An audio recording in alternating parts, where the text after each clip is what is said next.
Everyone, hope you're doing well. Welcome to my channel, Zelda Wolf, where we talk about the Bible, theology, and mental health issues. Today we're starting a new chapter, chapter 5, very fresh, and as you can see on the screen, it kind of gives us a little sense that there might be some hope in this chapter.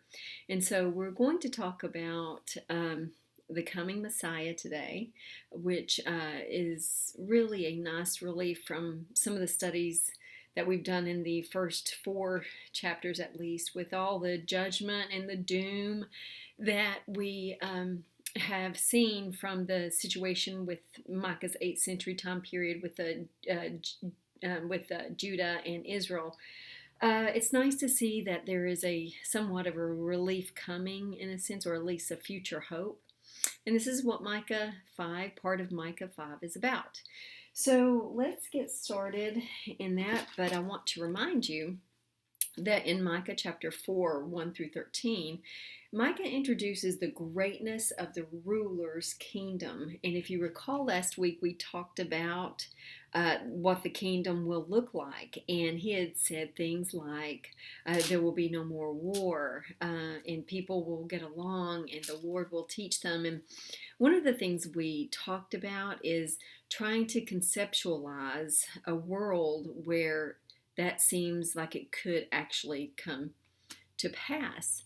And the problem with our understanding about that is we've never seen that happen. We've never seen a world at peace, or a world where there's no fighting or war and things of that nature. And so, of course, it's very difficult for us to conceptualize the kingdom that is unfolding throughout time, that will come to fruition when Jesus comes to reign during his time, millennial reign. And so, just like Micah's time period, the people there could have not imagined in their worn, torn state that there would have been anything good in the future. And just like they had to trust Micah's words that God will bring this to fruition, we too have to trust God's word that this will in the future unfold. Well, today in Micah chapter 5, 1 through 15, he notes the greatness of the ruler himself that's coming. So there are 2 passages in Micah that are particularly messianic, and that, of course, is Micah 4, 1 through 8, which we talked about last week and the week before.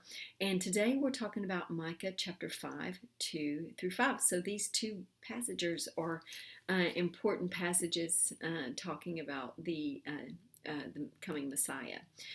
So Micah, of course, continues to follow this pattern of first doom and then hope in order to emphasize his message. As we get underway and we read the passages here, he warns first Israel to protect herself against the coming attacks in which the king will be insulted by his enemies. This dire warning is followed by a glorious hope of the future king or ruler who will protect his people. And so if you recall, the structure of Micah has 3 cycles in it that starts with judgment and then hope, and then the second section is judgment and hope, and the third is judgment and hope. And so you would have to understand that Micah's audience would have been in great need of some words of hope, just like Isaiah's audience did as well. It's the same time period, the same people. So let's go ahead and read Micah. I'm not going to read all of Micah. I'm going to read spots of Micah, but I'll read the first half at least. In Micah chapter 5, verse 1, it says, "Now, daughter who is under attack, you slash yourself in grief. A siege is set against us. They are striking the judge of Israel on the cheek with a rod. Bethlehem Ephrathah, you are small among the clans of Judah. One will come from you to be ruler over Israel for me. His origin is from antiquity, from ancient times. Therefore Israel will be abandoned until that time when she who is in labor has given birth. Then the rest of the ruler's brothers will return to the people of Israel. He will stand and shepherd them in the strength of the Lord, in the majestic name of the Lord his God. They will live securely, for then his greatness will extend to the ends of the earth. He will be their peace. When Assyria invades our land, when it marches against our fortress, we will raise against it 7 shepherds, even 8 leaders of men. They will shepherd the land of Assyria with the sword, the land of Nimrod with the drawn blade. So he will rescue us from Assyria when it invades our land, when it marches up against our territory. And if you recall, of course, during this time period, we have the Assyrian problem. They were, of course, the dominant political entity of that time in ancient Near East region. And of course, if you've not seen how powerful they were, please go and look at the first few videos. We really take time. I really take time to lay out the strength of that entity, and we of course liken the Assyrian Empire to the Nazi regime in terms of its power, its force, and its aggression. They are very similar in that way. So verse 2, from Bethlehem, the birthplace of David, the future ruler over Israel would emerge, and that's really important. Those passages are really important in terms of the prophecy given to David in 1 Samuel 16 and 18 and 17 and 12 about him becoming king, but also that his kingdom will forever be ruled by a future king, which the New Testament picks that up in Luke chapter 1. And you see in Luke chapter 1, this is actually the account where the angel comes to Mary and is telling her what will happen in terms of her conception of Jesus. And so in Luke chapter 132, it says, he will be great and will be called the Son of the Most High. The Lord God will give him the throne of his father David. He will reign over the house of Jacob forever, and his kingdom will have no end. And so, and let's just go ahead and look at 2:4-7. It says in verse 4, Joseph also went up from the town of Nazareth in Galilee in Judea to the city of David, which was called Bethlehem, because he was of the house and the family of the line of David, to be registered along with Mary, whom was engaged to him and was pregnant. And so this idea that Jesus was really expected to come through this line of Judah was quite important to the Jewish audience of that time period. They had garnered the prophecies of the Old Testament, and they had calculated the time period when they were expecting the Messiah, and part of that came from Daniel's calculations.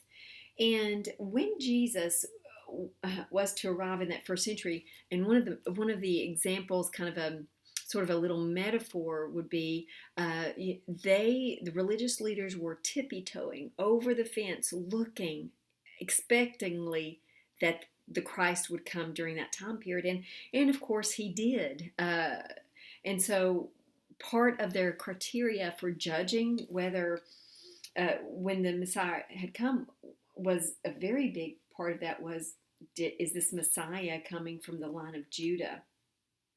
And so, and through David in particular. So due to the tribal distinction of Bethlehem Ephrathah and the Davidic roots, nearly all Jewish and non-Jewish scholars alike agree this is the Messiah. So the ancient Jewish interpreters identify the future ruler as messianic in nature as well. So Bethlehem Ephrathah, you are small among the clans of Judah. One will come from you to be ruler over Israel for me. So this idea of God using a small or foolish things in the world to bring redemption to humanity shouldn't be overlooked. This allows humanity to know that only God can do such a redemptive work.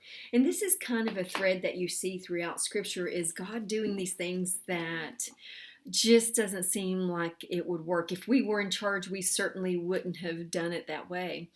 And we first began to see, well, probably not first, but at least this part of the Scripture shows this idea of this smallness and God developing this smallness. So in Genesis chapter 12, verse 1-4, the Lord, and this is Abram's call from God. The Lord said to Abram, "Go out from your land, your relatives, and your father's house to the land that I will show you. I will make you into a great nation. I will bless you. I will make your name great, and you will be a blessing. I will bless those who bless you, and I will curse anyone who treats you with contempt. And all the peoples of the earth will be blessed through you." So he left his family and he went out to Canaan, and God developed the Israelites from Abram. So the fact that God didn't start with a great nation, a great powerful nation, but he started with nothing. He started with Abraham, and he made Abraham into the nation of Israel.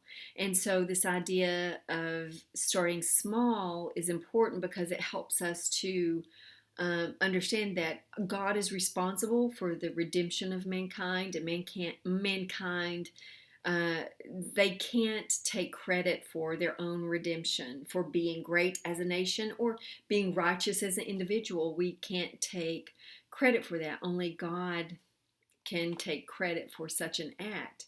And of course, here in Micah 5:2, we're talking about it. But let's look at the New Testament in 1 Corinthians chapter 1:18, where we're talking about the gospel. So chapter 1, verse 18. And it says here in verse 18, that for the word of the cross is foolishness to those who are perishing, but it is the power of God to us who are being saved. For it is written, "I will destroy the wisdom of the wise, and I will set aside the intelligence of the intelligent. Where is the one who is wise? Where is the teacher of the law? Where is the debater of this age? Hasn't God made the world's wisdom foolish?" In verse 21 it says, "For since in God's wisdom the world did not know God through wisdom, God was pleased to save those who believe through the foolishness of what is preached. For the Jews ask for a sign, and the Greeks seek wisdom, but we preach Christ crucified." So we see that oftentimes what people will call foolish, or perhaps it doesn't make sense to their intellect or what have you, God decides to do things in ways that we would not. And so he can take the small things and make them into something and give it its own life, such as redemption. So that helps us to remember that God is in control of redemption and salvation. Mankind, nor any nation, nor any leader is in charge or can claim credit for that. So Micah verse 2, it says, "His origins are from antiquity and from ancient times." Well, this particular verse has garnered two different schools of thought. If you have an NIV footnote here, the alternative rendering will say, "Whose going out are from old, from days of eternity." So what that's doing is bespeaking the ontological reality of Jesus living prior to coming to earth. And while other texts in the scriptures talk about Jesus in eternality, there are other interpreters who would not come to that same conclusion. The other interpreters point to the main text and conclude that the phrase "Mimi Olam" denotes the ancient origins of the Messiah, is pointing to the Davidic lineage, which is tethered directly to the tribe of Judah. So if you recall, the tribe of Judah, the Messiah was prophesied to come through the tribe of Judah and threaded through the Davidic lineage. And one thing we've witnessed in terms of the historic development of the Jewish people is, when we see this first onslaught of deportation and just a national crisis, we see that the northern kingdom was deported, and they never were again a part of the national fabric as a political entity. And the people that had been a part of the 12 tribes of Israel, um, like Reuben and some of the other brothers, well, their tribe and their land was lost because they were deported and they were removed from those regions. So it's really interesting to me that during all of the history up to this point, and even into the Babylonian captivity, which will come 100 years later, that the only tribes that were intact and supported and secured was Judah, because Judah and Benjamin, which was hedged right on Judah, so it too went into captivity into Babylon 100 years later. And so they did go into captivity as a unit, but they came out of captivity with their history and their land intact there in Jerusalem. So that was really interesting that maintained its security, which that really brings a lot of continuity to the prophecies that the Messiah would come through Judah, because Judah was Ed and Benjamin was the only one that remained intact. So that was actually very important. While either interpretation, by the way, of this last part is possible, the latter reading is favored as the text stressed origins in the context of Davidic roots, as this seems to be Micah's emphasis. And of course, in the New Testament, Matthew 1:1, Jesus is plainly introduced as the son of David, the son of Abraham, while the other texts, like I said, support the doctrine of God, which is that he is from eternity past. So feel free to grab those passages. Just take a pause this video, write down those passages, and go look them up. Because that's part of Jesus being part of eternity, right?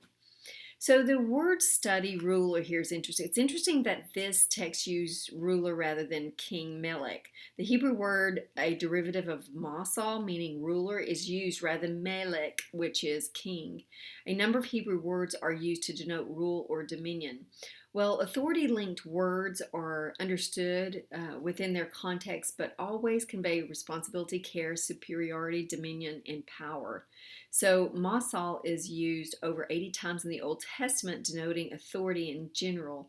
It can easily be used to refer to the Lord's rule. And what I think is interesting here is the fact that it wasn't using king necessarily. And of course, Israel's history, if you remember, at the very onset when they were coming into their nationality, they wanted a king, and they asked for King Saul, which was a king that God gave them. If you remember the story about Saul, that he was someone that really looked like a king. They said his description was that he was handsome and he was head and shoulders above other people, so he was a tall individual. And so he really filled the part of king. But of course, he was not pleasing to God, and God removed him from being king, and he replaced him with King David.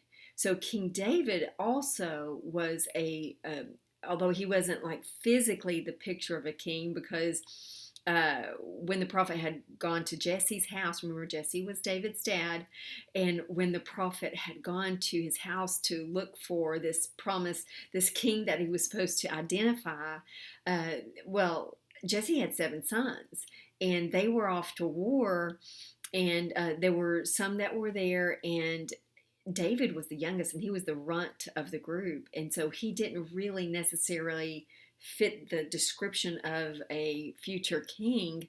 And that's where God says that God searches the heart, not the outer appearance.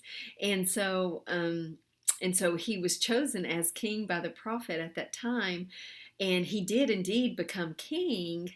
But he did not get to build the temple of God, because God told him that he was a man with blood on his hands, because he was a man who was a conqueror. He was a soldier. He was a conqueror. He was a excellent military fighter and trainer and all these kinds of things. But he had a lot of blood on his hands, and that is why God had Solomon, his son, to build the temple. And so, of course, Solomon was the king, and then after that, you had Solomon's son became king, and during his reign, the kingdom split to the northern and southern kingdoms, and you had northern kings and southern kings. And the interesting thing about the description of all these kings are that they were fallible and they failed, and some of them were evil in the eyes of the Lord, and all of these kinds of descriptors. So it's interesting that this word ruler is utilized to primarily to describe the future ruler who will be perfect, which is Jesus Christ, and he will have no, of course, no evil in him, and he will have no failings in him. But he, unlike the kings of the past, he will not only have responsibility over his people, but he will take care of them, and he will have dominion over them, and he'll have their best interest in mind, and all these kinds of things. So, so that word study is kind of an interesting thing to take a look at. Well, in Micah 3 through 6, she who is in labor is interpreted either as, some people think that it's describing the Mary, Jesus's mother.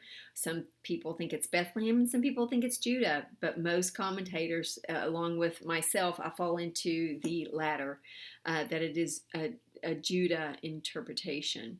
So much like Isaiah 9 and also Isaiah 61, Micah draws together two advents of Christ. And this is part of the problem as to why in the first century that the Jewish religious leaders had trouble with the fact that Jesus is the Messiah. I think part of it is because they were so inflamed with their sense of nationality that they would be a dominating force once again, like in Solomon's day, and in their current day, they were oppressed by the Romans.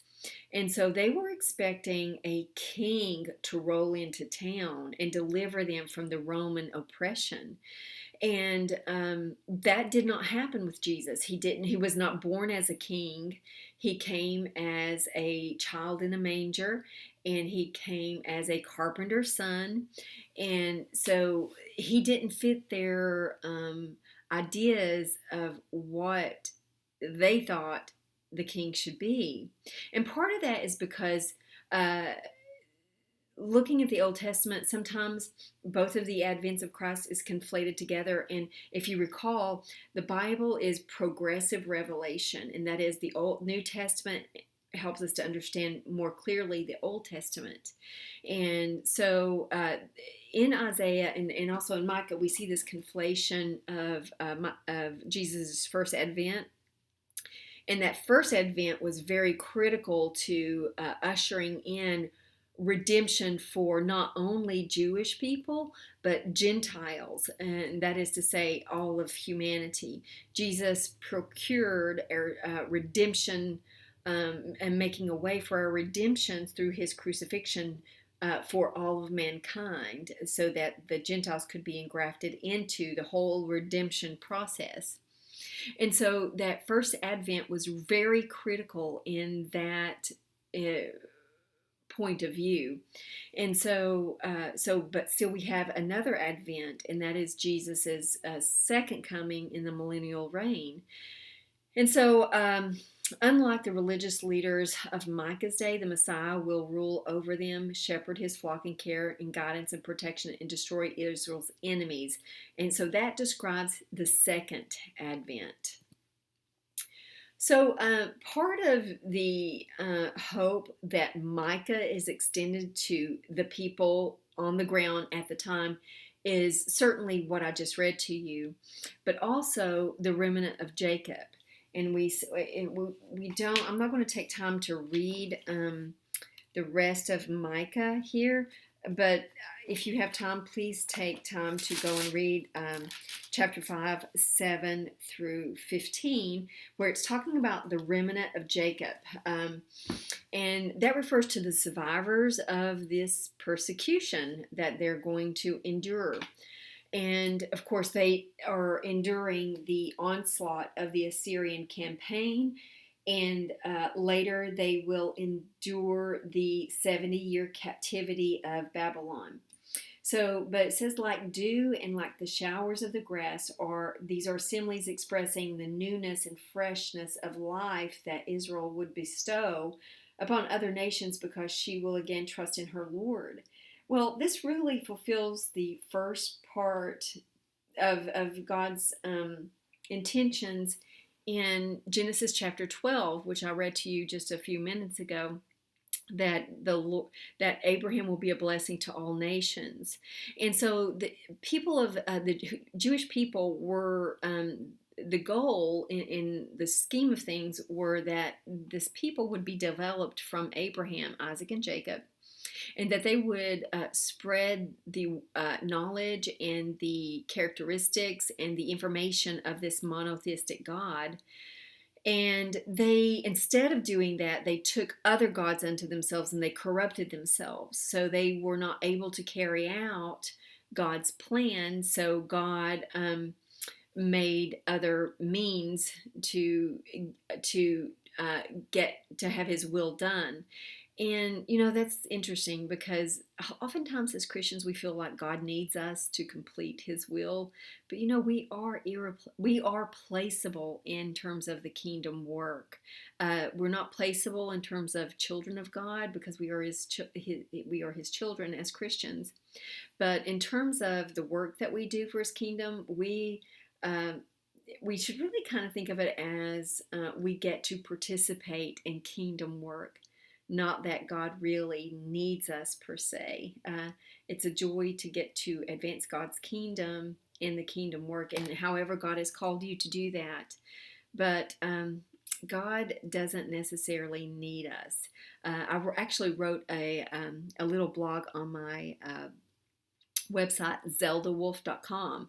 And it kind of captures what I'm talking about here in terms of God doesn't need us. And it was in context of Johnny Cash, of all people.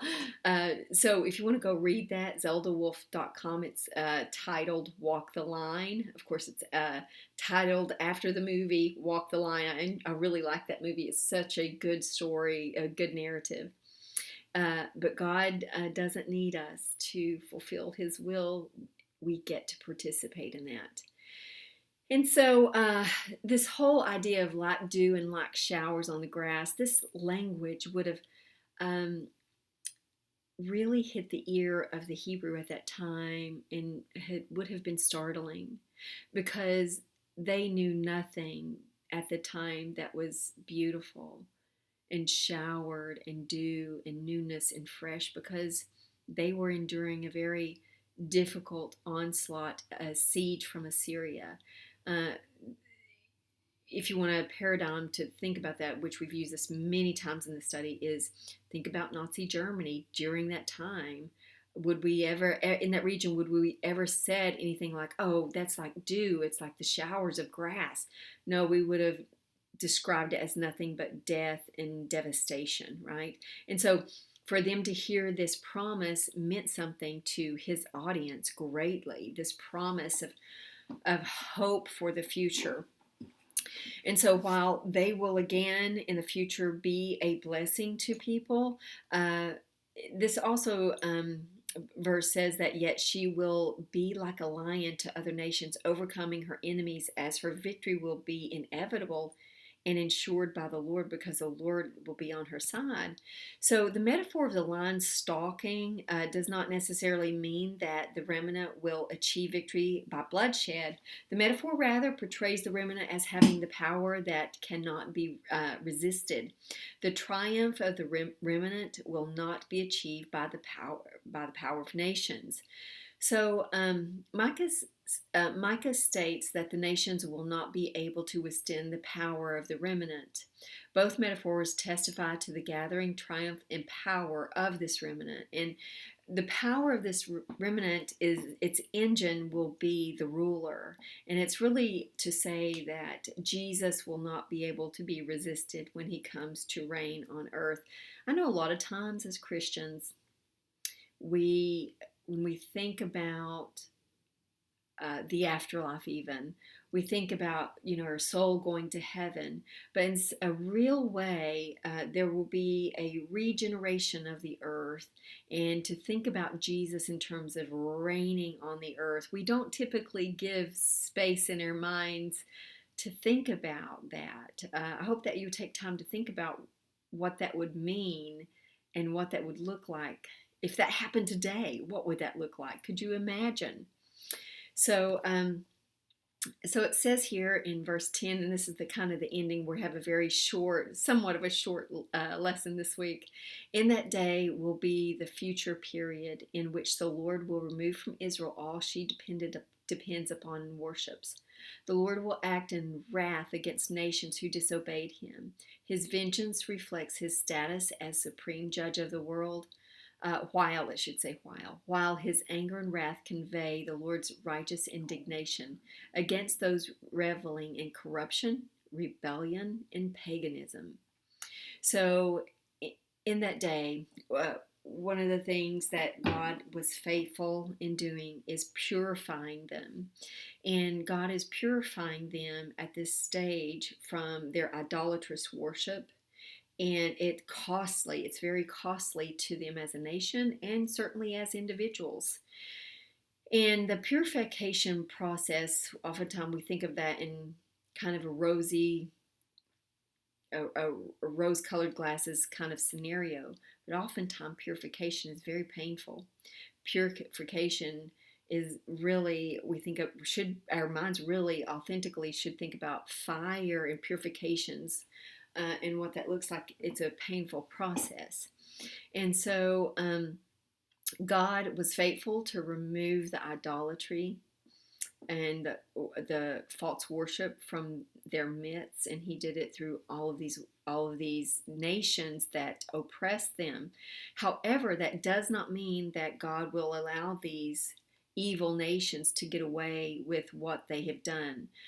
They have only acted in their own intention, and you can see them thinking for themselves that, yes, I'm doing this by my own hand. Remember, if you recall, when we looked at the onslaught during Hezekiah, I think that was in First or Second Kings chapter 17. Go back, I think it's First Kings 17. Go back and read that account, 16 and 17, and King Sennacherib from Assyria said, can your God really deliver you from my hands?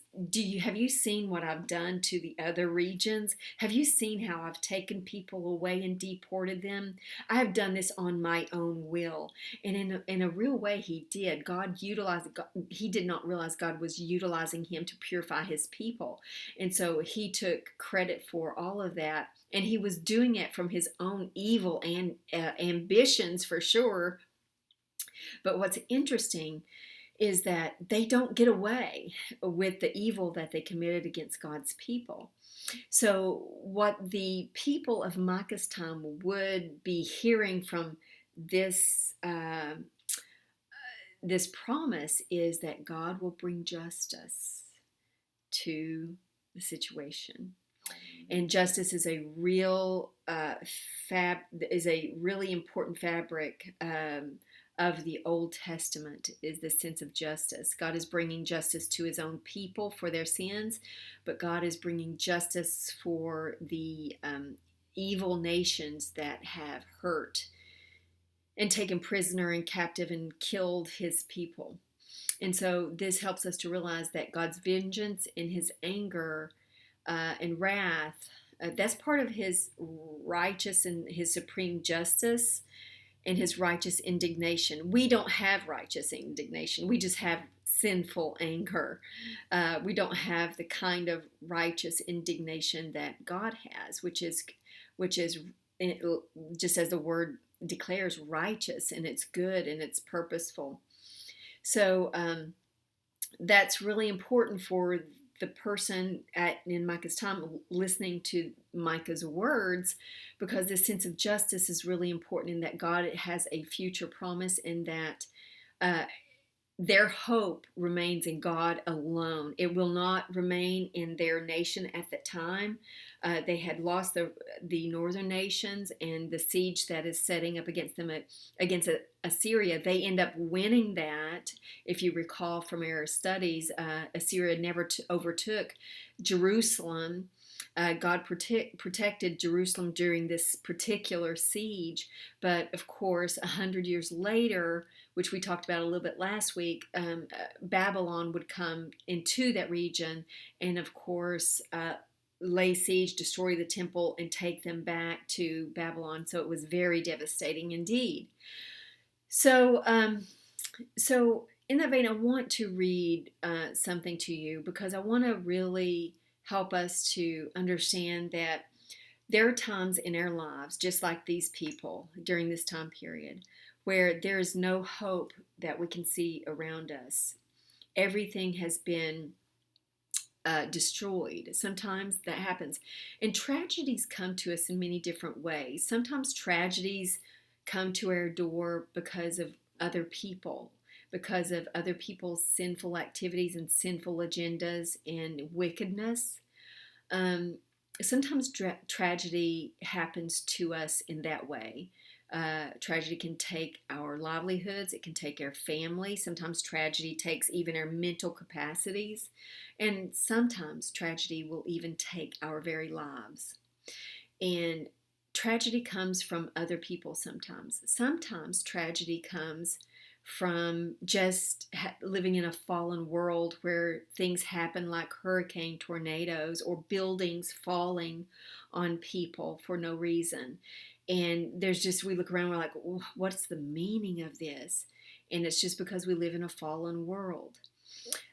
Sometimes, though, we can bring tragedy upon ourselves. And of course, this is the picture of Micah's audience. They have brought this tragedy because of their persistent idolatrous sin and turning away from God for so long that they have brought this tragedy upon themselves. And even in scenarios where we bring tragedy, even up on ourselves, isn't it interesting that God can extend such grace and hope and help during our most dark times, our darkest days, that God can extend hope. And sometimes that hope is only in God alone, and only the future justice that God will prevail, and that God will make all the wrongs right one day. Sometimes we just need to hear and need to know that, because these people, they will live the rest of their lives in turmoil. They will not see the break of dawn. They will not see a promise in their lifetime. But as people believing in God and putting their trust in God, remember, our hope is never in our world here. It is never in our even in our physical healing or our physical material good or our well-being in any way. But our hope is in Christ alone, and that He has provided salvation for our souls, and He has made a way for the darkest scenario, which is our soul's damnation. He made a way for you and me to enter eternity and live and be with God forever in eternity. We're only here for a few moments. It might seem like 70, 80, 90 years is a long time, but it's only a few moments. And this is the place where we cry. This is the place where we experience tragedy. This is the place where we will spend on our knees in prayer for our loved ones and begging God for mercy. This is where we feel all of that pain. And this is where it should be, because we live in a fallen world. So as you go through your life and you suffer and you experience tragic events, one of the things that we have to realize is God can redeem that tragic event for something that you would have never foreseen, nor would you ever have planned on. And so I want to read you a story. One of my favorite hymns is It is well with my soul. I don't know if you know the story behind that, but it is such a rich story, and I cry almost every single time I read this story. So if I break up, you'll know that I've given you fair warning. But this was a story about a man who lived in the 1800s, and his name was Horatio Spafford. So Horatio Spafford knew something about life's unexpected challenges. He was a successful attorney and a real estate investor who lost his fortune in the Great Chicago Fire in 1871. Around the same time, his beloved 4-year-old son died of scarlet fever. Thinking a vacation would do his family some good, he sent his wife and daughters on a ship to England, planning to join them after he finished some pressing business at home. However, while crossing the Atlantic Ocean, the ship was involved in a terrible collision and it sunk. More than 200 people lost their lives, including all 4 of Horatio's daughters, precious daughters. His wife, Anna, survived the tragedy. Upon arriving in England, she sent a telegram to her husband that began, "Saved alone. What shall I do?" Horatio immediately set sail for England. At one point during his voyage, the captain of the ship, aware of the tragedy that had struck the Spafford family, summoned Horatio to tell him that they were now passing over the spot where the shipwreck had occurred. Horatio thought about his daughters. Words of comfort and hope filled his heart and mind. He wrote them down, and they have since been well beloved to him. When peace like a river attendeth my way, when sorrows like sea billows roll, whatever my lot, thou hast taught me to know, it is well in my with my soul. Perhaps we cannot always say that everything is well in all aspects of our lives. There will always be storms to face, and sometimes there will be tragedies. But with faith in a loving God and with trust in His divine help, we can confidently say, it is well with my soul.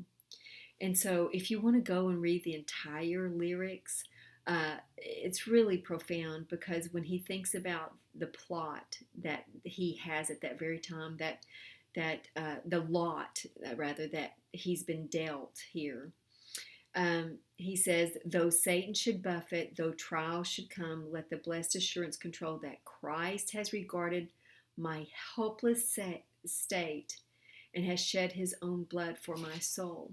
So when he had nothing else to look to in terms of hope and just the despair that he went through, he considered the salvation of his soul. And that is the most important thing that we have. And if we don't get another good thing in this life, if we celebrate, we can always celebrate the salvation that Jesus Christ had given us. And Micah makes this announcement in Micah. So it's a very important part of our study in Micah is this whole redemption. So I thought that story was very fitting for us, because it kind of reflected Micah's audience at that time and the hopelessness that they had endured and the loss that they had experienced at their own hands, though. Whereas Horatio, that wasn't by his own hands, it was just a hand that was dealt to him, and for whatever reason he wouldn't have known, nor do we. So anyway, just I hope that encourages you in terms of God is with you and God can help you through any tragedy, and to keep at the forefront of your mind that He has a plan. And He has a plan for the future, and no matter what you're seeing or feeling right now, that there is a future hope that is coming. So anyway, I hope this has been an interesting study for you. Be sure to subscribe to my channel. If you've enjoyed these videos, please subscribe and share and like from this channel. I am trying to get up to 100 followers. We'll see if I ever get there or not, but it's part of my desire to help people in biblical literacy, to know more about the Bible and how to engage in their Christian walk. So anyway, I hope that you're enjoying this. I hope you have a great rest of the day, and thanks for watching. Thanks a lot. Bye.